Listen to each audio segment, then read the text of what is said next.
Imagine a future where humanity extends its footprint beyond the familiar blue marble we call home.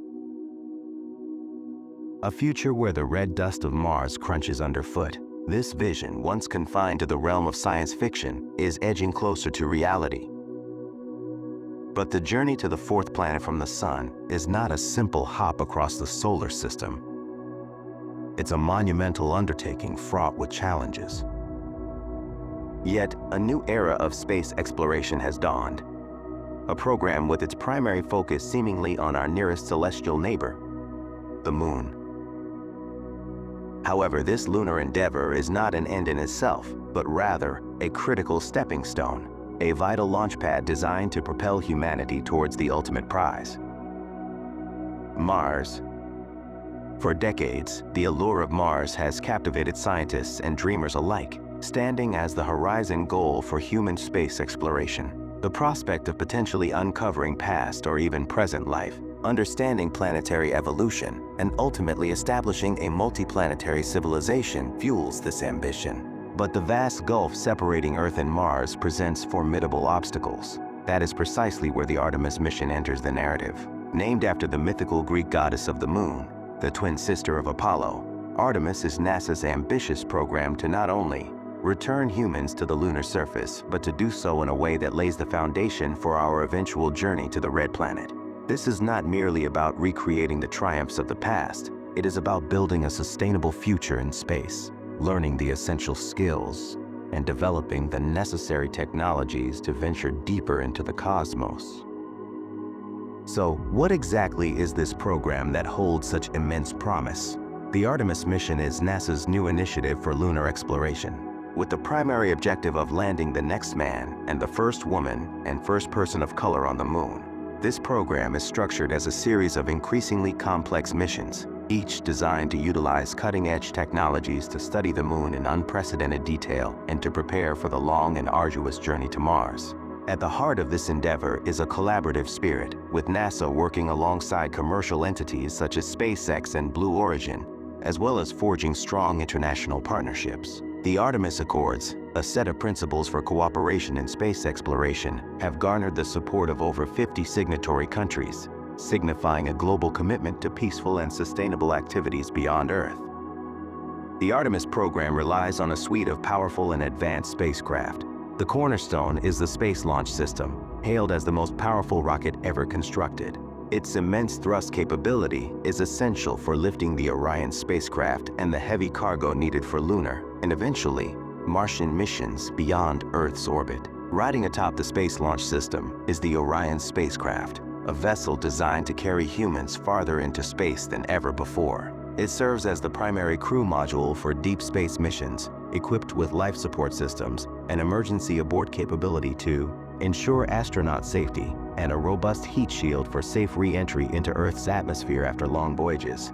To actually reach the lunar surface, the program employs a human landing system. NASA has partnered with commercial companies to develop these landers, with SpaceX's Starship and Blue Origin's Blue Moon being key contenders in this crucial aspect of the mission. The vision of utilizing the moon as a launch pad to Mars is not a recent revelation. The idea has been contemplated for decades, even before humans first walked on the lunar surface. Early conceptual designs for NASA lunar outposts in the 1950s and beyond often envisioned a permanent human presence that could serve as a springboard for further exploration into the solar system. The Artemis program, officially initiated in the late 2010s, builds upon the legacy of these earlier ideas, incorporating lessons learned and leveraging modern technological advancements, while also drawing upon elements from previously canceled programs like Constellation. The overarching strategy is to establish a sustainable human presence on the moon by the end of this decade, with the ultimate long-term objective of sending humans to Mars. This Moon-to-Mars architecture represents a deliberate and strategic decision to utilize lunar missions as a crucial phase for technology development, gaining essential operational experience in deep space, and building the necessary infrastructure to support the far more challenging endeavor of crewed missions to the Red Planet. This historical perspective underscores a long-held understanding of the Moon's strategic importance in facilitating deeper space travel. The evolution of lunar base concepts over time reflects the continuous progress in our technological capabilities and the shifting priorities in space exploration policy. The current Moon to Mars approach represents a well-considered and pragmatic pathway for humanity's expansion into the solar system, drawing upon the accumulated knowledge of decades of space exploration and adapting to the realities of modern technology. Unlike the Apollo missions, which focused on the lunar equator, the Artemis program has set its sights on the region near the Moon's south pole. This strategic choice is driven by compelling scientific and practical advantages. From a scientific perspective, the South Pole is believed to hold significant quantities of water ice within its permanently shadowed regions. This precious resource is not only vital for potential in situ resource utilization, offering the possibility of producing water for sustaining life, oxygen for breathing, and the fundamental components of rocket fuel, hydrogen and oxygen. Furthermore, the analysis of samples from this unique lunar environment promises to yield valuable insights into the Moon's geological history and the early evolution of our solar system. Beyond the scientific allure, the lunar South Pole also presents crucial strategic advantages. Certain elevated areas in this region, such as the rims of impact craters like Shackleton and de Gerlache, benefit from near-constant sunlight for extended durations, in some cases up to 200 days of the year. This consistent exposure to solar radiation provides a reliable and sustainable source of energy for powering lunar bases and their operations. Additionally, the South Pole offers relatively favorable communication links with Earth, ensuring that astronauts and mission control can maintain essential contact. The selection of the lunar South Pole is therefore a strategic imperative, primarily motivated by the immense potential for utilizing its resources, particularly the water ice, which is widely regarded as a transformative element for enabling long-term human presence in space. The combination of readily available sunlight and the anticipated abundance of water ice makes this region an exceptionally promising location for establishing a sustainable lunar outpost. While the Moon's North Pole also possesses certain advantages, the South Pole has emerged as the preferred destination for the Artemis program and other international endeavors focused on lunar exploration. The rationale behind establishing a sustained human presence on the Moon as a precursor to Mars missions is multifaceted and deeply strategic. The Moon, situated a mere 3 days away from Earth, serves as an invaluable testing ground for technologies and systems that will be absolutely critical for the much longer and more demanding journey to Mars. This includes rigorous testing of life support systems designed for extended durations in the harsh environment of deep space, the development and evaluation of advanced spacesuits tailored for planetary exploration, and the deployment and operation of rovers and other surface mobility systems essential for traversing the Martian terrain. Furthermore, the Artemis program will allow for the validation of precision landing technologies necessary for safely reaching the Martian surface and the assessment of various power generation methods, including the potential demonstration of fission power systems that could provide reliable energy on Mars.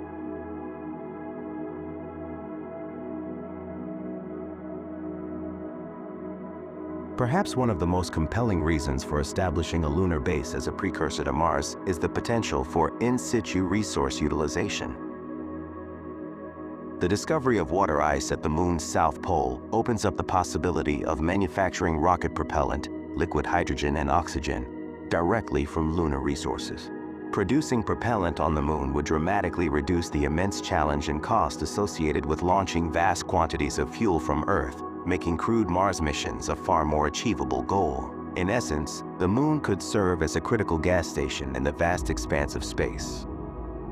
Beyond technology and resources, long-duration missions to a lunar base will provide invaluable experience in the practicalities of living and working on another celestial body in a partial gravity environment while contending with the rigors of deep space, including the ever-present threat of radiation. This hands-on experience is absolutely essential for preparing astronauts for the much longer and significantly more demanding journey to Mars.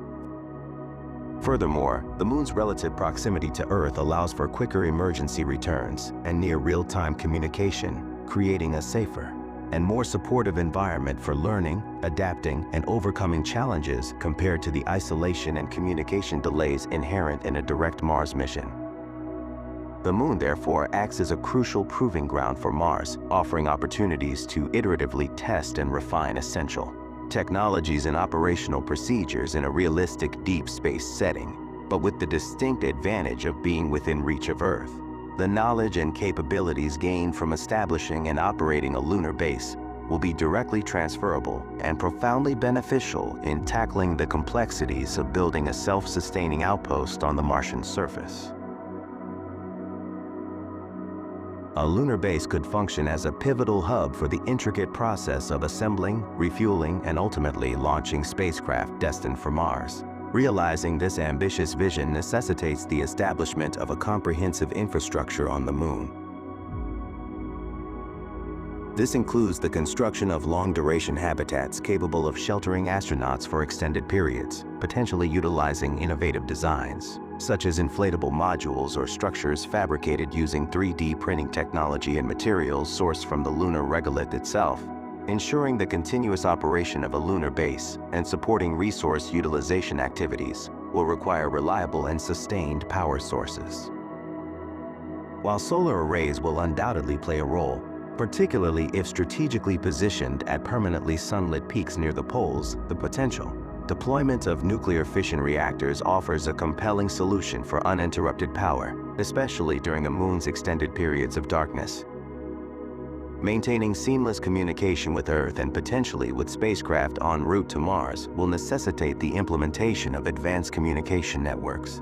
Crucially, the ability to produce rocket propellant from lunar resources is paramount. This will require the development of robust infrastructure for in-situ resource utilization, including facilities for extracting water ice from the lunar regolith, processing it into its constituent elements, liquid hydrogen and oxygen, and storing these cryogenic propellants for use by Mars-bound missions. Furthermore, designated launch and landing pads will be essential for the safe arrival and departure of spacecraft from the lunar surface.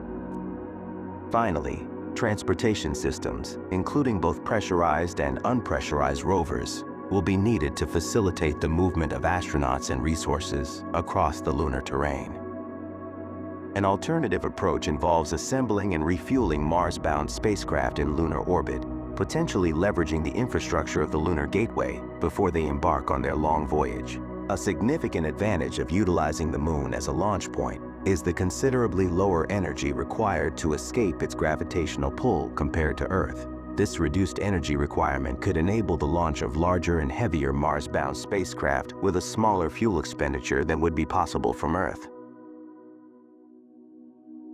Looking further into the future, advanced technologies such as lunar mass drivers, which use electromagnetic force to launch payloads, could potentially provide a propellant-efficient method for sending resources and even spacecraft components into lunar orbit, further streamlining the logistics of Mars missions. Venturing to Mars directly poses a formidable array of challenges. The extended travel times, ranging from 6 to 9 months each way, mean astronauts would spend prolonged periods in the unforgiving environment of deep space. Lunar missions, with their significantly shorter duration of around 3 days, offer a valuable opportunity to study and develop countermeasures for the physiological and psychological effects of long-duration space travel. In conclusion, the aspiration of sending humans to Mars is transitioning from a distant dream to a tangible objective. The Artemis mission, with its strategic focus on establishing a sustainable lunar presence, is meticulously laying the necessary groundwork for this extraordinary endeavor. By rigorously testing and validating critical technologies, harnessing the Moon's resources, and accumulating invaluable experience in long-duration deep space operations, humanity is taking deliberate and calculated steps to overcome the formidable challenges of interplanetary travel. The Moon, once again, is poised to become our gateway to the cosmos, serving as a vital launch pad that will ultimately propel us towards the rusty plains of Mars.